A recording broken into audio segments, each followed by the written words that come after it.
Պատրաստ ես հարցերից պատասխանելու։ Ճիշտն ասած ոչ։ Լսի, տող, խելքդ գլուխդ հավաքի։ Վաղը մյուս օր դու իրավաբան ես դառնալու։ Դու մարդկանց խնդիրների միջից պետք է հանես։ Ես ձեզ որպես ապագա իրավաբան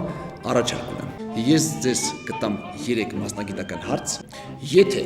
դուք չկարողանաք պատասխանել այդ հարցերին, դուք ինձ 5 եք նշանակում։ Ես միանգամից զաչոտնիկդ կվերցնեմ, որ հարցերդ լուծեմ։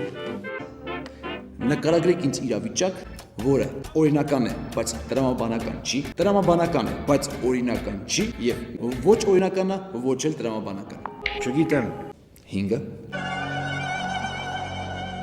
Դե ասա։ Դուք 75 տարեկան մարդ եք եւ ամուսնացել եք 20 տարեկան աղջկա հետ։ Դա օրինական է, բայց տրամաբանական չի։ Բնականաբար ձեր կինը ունի երիտասարդ սիրեկան։ Դա օրինական չի, բայց տրամաբանական է։ Իսկ այն փաստը, որ դուք հենց նոր այդ սիրեկանին 5 նշանակեցիք, ոչ օրինական է, ոչ էլ տրամաբանական։